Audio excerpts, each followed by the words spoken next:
Yeay! Kita sekarang sudah berada dalam Perintah Kawalan Pergerakan Bersyarat, PKP. Aduh, teruk betul akronim. Tapi tak apalah. Dalam tempoh ini, maknanya kedai mamak pun sudah boleh dibuka 24 jam dan tak ada lagi kawalan pergerakan di mana larangan keluar rumah selepas jam 10 malam. Tetapi persoalannya adalah, apakah Malaysia sudah selamat? Hello? Hello? Hello? Assalamualaikum? Alamak, tak ada suara lah.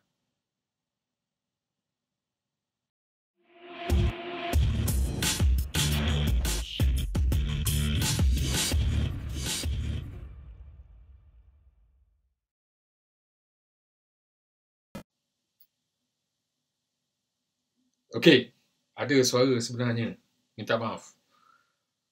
Dalam keriuhan masyarakat kita membincangkan apakah wajar kerajaan menghentikan PKP dan digantikan dengan PKPB, saya ada membuat satu tinjauan di Twitter bertanyakan apakah kita bersetuju kerajaan menyegerakan PKPB sebelum tarikh tamat PKP pada 12 Mei akan datang. Daripada 291 yang mengambil bahagian, hanya 13% yang menyatakan mereka bersetuju dengan PKPB. Sementara 83% lagi menyatakan mereka bersetuju dengan PKP yang dilanjutkan sehingga 12 Mei yang akan datang.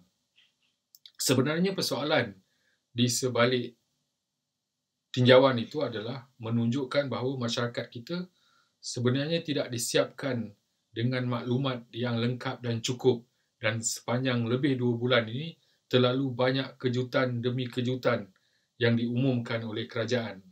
Tapi mungkin juga tidak begitu aneh kerana kerajaan ini juga didirikan dengan kejutan, dan seperti mana ramai netizen menyebutkan bahawa kerajaan ini adalah kerajaan selepas satu rampasan kuasa yang dikenali sebagai Langkah Sheraton pada 24 Februari lalu. Ia bukan hanya disebutkan oleh netizen tetapi turut disahkan oleh pakar ekonomi Profesor Jomo K. Sundram dalam satu temubual baru-baru ini. Jadi, ini menunjukkan bahawa ada kekosongan waktu sekitar 2 minggu selepas Langkah Sheraton itu yang menyebabkan gelombang kedua, titik bermulanya gelombang kedua wabak COVID-19. Inilah yang sebenarnya berlaku dan fakta ini tidak boleh dinafikan oleh sesiapa. Namun, kita tidak hanya harus melihat ke belakang, kita juga harus menyelamatkan diri kita, menyelamatkan masyarakat kita dan harus melihat ke depan. Antara persoalan yang penting adalah apakah dalam masyarakat kita ini sudah benar-benar bebas daripada wabak COVID-19. Termasuklah di kawasan yang dikatakan sebagai zon hijau ataupun negeri hijau. Ini sangat penting dipastikan dan tidak ada cara lain seperti mana yang dinyatakan ataupun disarankan oleh Pertubuhan Kesihatan Sedunia WHO agar dilakukan ujian massa seluas-luas mungkin bagi mengenal pasti setiap individu dalam masyarakat itu agar tidak membawa lagi wabak COVID-19 sebelum ditemukan vaksin untuk wabak ini. Selain itu, kita juga tahu bahawa selain perbincangan yang wujud di kalangan masyarakat, penting setiap isu-isu besar ini juga dibincangkan di peringkat parlimen. Tak bolehlah dia hanya diputuskan oleh 2-3 kelompok ataupun golongan elit politik dalam hal-hal yang begini penting kepada negara. Namun malangnya kita pun tahu bahawa sidang parlimen akan hanya diadakan hanya 1 hari sahaja. Ya, ini tidak pernah berlaku dalam sejarah negara ini. Hanya seolah-olah buat syarat. Daripada tak ada, kita adakan 1 hari. 1 hari, apa yang boleh dibincangkan? Sudah tentu sangat minimum. Sedangkan masalah yang dihadapi negara sekarang ini adalah sangat besar dan maksimum. Yang mencabulihi garis umur bawah. Ya. Jadi Kita akan lihat soalan 104 ya. Hari tarikh. Inilah yang menjadi persoalan sekali lagi mengapa maklumat tidak sampai dan mengapa masyarakat selalu merungut dalam setiap keputusan-keputusan kerajaan yang mengejutkan itu. Kita harus belajar daripada beberapa negara yang pada mulanya dilihat begitu terkawal dalam menangani wabak COVID-19 ini, termasuk jiran kita, Singapura. 2-3 bulan lalu, Singapura dipuji oleh masyarakat antarabangsa bagaimana kesiapsiagaan negara itu dalam berhadapan dengan wabak kali ini. Tetapi hari ini, Singapura telah menjadi negara yang paling ramai dijangkiti wabak ini di Asia Tenggara. Singapore's total number of COVID-19 infections crossed the 20,000 mark with 788 new cases reported today. Begitu juga dengan pengalaman di United Kingdom. Kita tahu United Kingdom melaksanakan lockdown atau kunci tara ini sedikit lebih awal sebelum Malaysia, iaitu pada akhir Mac yang lalu.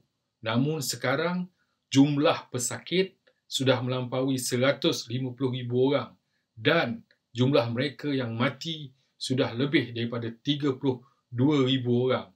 Lebih besar daripada Itali. Ada penganalisa yang menyatakan bahawa tindakan untuk memperketatkan semula kunci tara di United Kingdom itu dilihat sudah terlambat.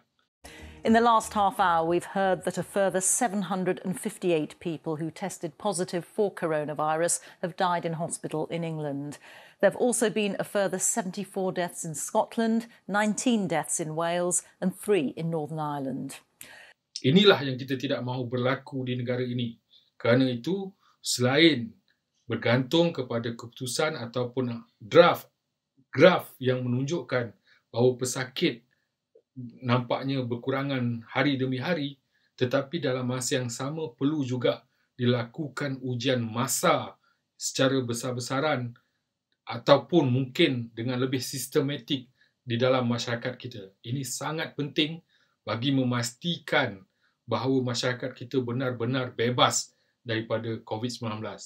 Andai tidak, andai kita terlalu tertumpu untuk menyemarakkan ataupun menghidupkan semula ekonomi, tetapi dalam masa yang sama tidak memberi tumpuan kepada punca masalah iaitu COVID-19, semua usaha yang akan dilakukan juga akan gagal. Inilah yang sangat kita bibangi berlaku di negara kita sekarang.